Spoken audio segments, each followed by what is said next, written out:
Siap. Baik, apa kabarnya hari ini? Sehat. Oke, sebelum kita memasuki pembelajaran, kita sebagai manusia yang religius dan tentunya hidup di negara yang menjunjung tinggi nama ketuhanan, pada baiknya sebelum kita memulai pembelajaran ini kita awali dengan doa. Semoga semuanya lancar dan dipermudah oleh Yang Maha Kuasa. Doa dimulai menurut agama dan kepercayaan masing-masing.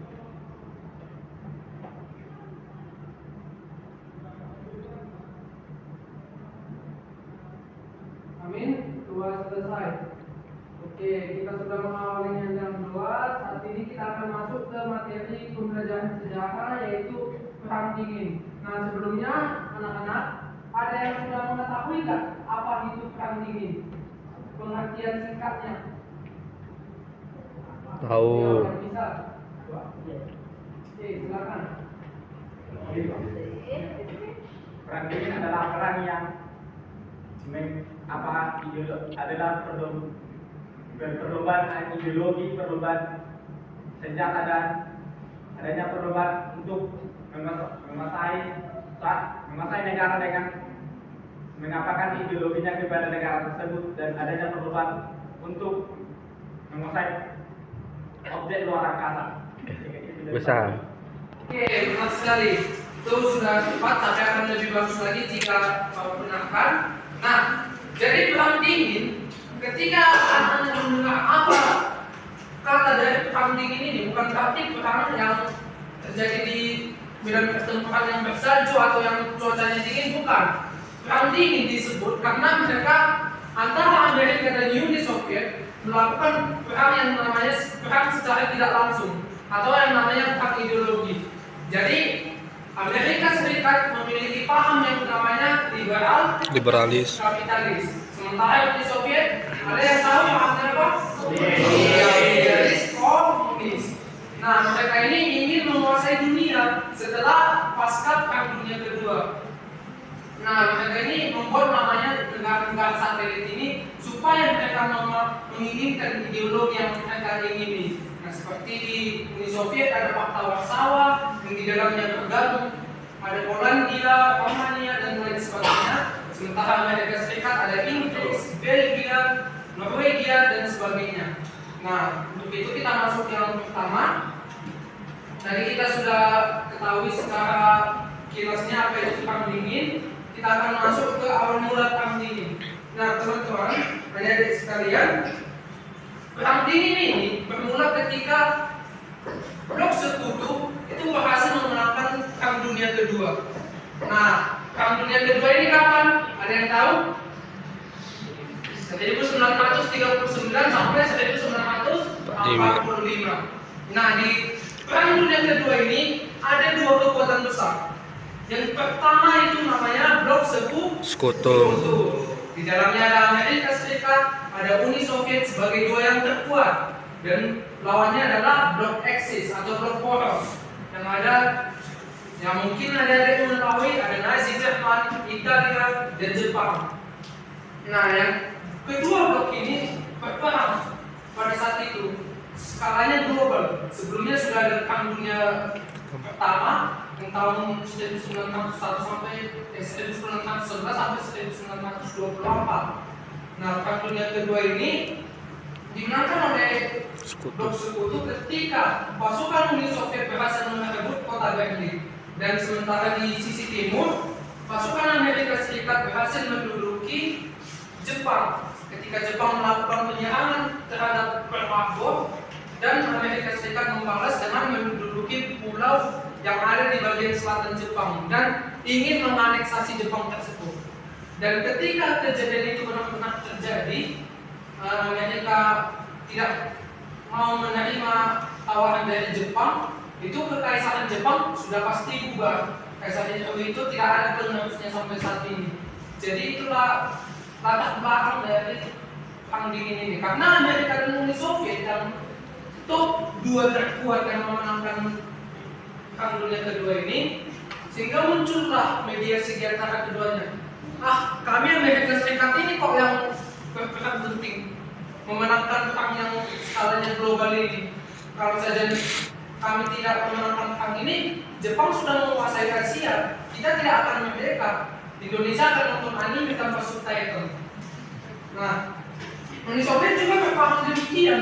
Kalau kami tidak menduduki Eropa, tidak menduduki Berlin, Jerman ini, Hitler pasti membantai jutaan umat Yahudi. Nah, mereka ini saling bertukar pikiran, saling chaos lah bisa dibilang. Tapi tidak sampai ke mereka ini satu sama lain sampai perang dunia ketiga, bukan. Itu sudah bahaya skalanya sampai kepada perang nuklir nantinya. Nah, dari sinilah mereka akan mengembangkan paham mereka yang sekiranya dinilai mampu mengubah dunia. Nah, itu tadi latar belakang dari perang dingin. Kemudian kita masuk ke situasi global selama perang dingin pada tahun 1947 sampai 1991. Nah, dari teman kita sudah menyampaikan bahwa perang dingin ini ada yang namanya space race atau berlomba-lomba untuk menuju luar angkasa. Nah, jadi kalau ada teman kalian yang mengatakan pendekatan di bulan itu hoax, katakan saja demikian. Kalau saja pendekatan di bulan itu hoax, kenapa Uni Soviet yang musuhnya Amerika mengapresiasi sementara orang itu space race atau berlomba-lomba pada saat itu? Nah, perang dingin ini terbagi menjadi dua blok, blok barat dan blok timur. Tadi saya sudah sampaikan di blok timur itu ada yang namanya Fakta Warsawa yang berpusat di Warsawa, tentunya itu ibu kota Polandia. Dan kemudian di blok barat ada yang namanya NATO. Apa kepanjangan NATO? North Atlantic Treaty Organization. Jadi fakta organisasi Atlantik Utara. Jadi negara-negara yang ada di Atlantik Utara itu bergabung ke dalam blok barat, bersatu membentuk fakta pertahanan militer. Yang pada prinsipnya satu negara di antara itu diserang, itu sama saja menyerang semua anggota NATO. Jadi kalau kita baca-baca beritanya Ukraina ingin gabung ke NATO, jadi Rusia panas. Nah, itulah penyebabnya. Karena mereka ini tidak mau perang dingin itu terjadi lagi, berebut-rebutan ideologi mana yang benar. Dan kita ketahui komunisme sudah muncul semenjak Uni Soviet runtuh pada tahun 1991. Dan kemudian perlombaan senjata dan ancaman nuklir. Kedua kubu ini ingin mengembangkan militernya tentunya dengan berlomba-lomba membuat senjata nuklir. Tentu kita ketahui bersama, Rusia dan Amerika itu memiliki senjata nuklir yang sangat banyak. Rusia itu sekitar 6.000 unit, Amerika sekitar 4.000 unit. Nah, selanjutnya dampak dari perang dingin ini apa? Yang pertama, pembagian dunia ke dalam dua blok. Jadi sudah disampaikan ada NATO dan Fakta Warsawa. Dan kemudian pengaruh ekonomi. Nah, siapa yang tahu siapa yang pemenang dari perang dingin ini? Gak ada. Ada yang bilang Uni Soviet tadi. Gak ada. Ada yang bilang gak ada perang dingin. Iya benar, Amerika. Dibuktikan dengan apa Amerika memenangkan perang dingin? Dibuktikan dengan runtuhnya Uni Soviet menjadi 15 negara. Dan Amerika masih bertahan dengan memimpin North Atlantic Treaty Organization tadi atau NATO sebagai fakta pertahanan terbesar sampai saat ini. Nah, jadi karena Amerika ini menang, jadi paham liberal kapitalisme ini menjadi meluas. Dan tadinya Polandia itu negara komunis, sekarang bergabung ke NATO malah dan menjadi negara yang kapitalis, mengadopsi sistem ekonomi Amerika. Nah, itulah tadi sekilas tentang perang dingin. Kira-kira dari anak-anak semua ada nggak yang bisa menyimpulkan apa yang sudah kita pelajari hari ini? Ayo, siapa bisa? Ya, silakan. Apa alasannya Uni Soviet itu bisa runtuh? Alasan Uni Soviet bisa runtuh, penyebabnya Uni Soviet bisa runtuh. Oke, ini jadi dalamnya pembahasan kita kali ini. Ditanya kenapa Uni Soviet itu bisa runtuh, yang pertama itu kurangnya kestabilan politik di dalamnya. Karena Uni Soviet ini dengan paham komunisnya yang selalu mementingkan militer. Sementara Amerika Serikat di sana, di barat sana, lebih mementingkan kebijakan ekonomi. Jadi ketika Uni Soviet ini memiliki GDP yang kuat, Uni Soviet malah mengembangkan ke militernya saja, tidak memikirkan kesejahteraan ekonomi rakyatnya. Dan kemudian sistem kepemimpinan Uni Soviet ini yang diktator. Jadi diktator ini adalah kepemimpinan yang tangan besi. Nah, ini membuat ketidaksejahteraan rakyat dan keinginan dari internal Uni Soviet itu sendiri untuk memisahkan diri. Contohnya Ukraina SR, Soviet Ukraina ini memisahkan diri dari Uni Soviet. Kemudian disusul dengan Kazakhstan dan lain sebagainya.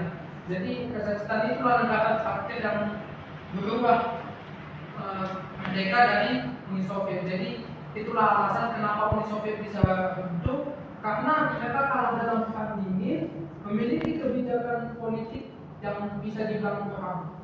Oke, itu kira-kira semoga bisa menjawab. Ada lagi? Oke, silakan.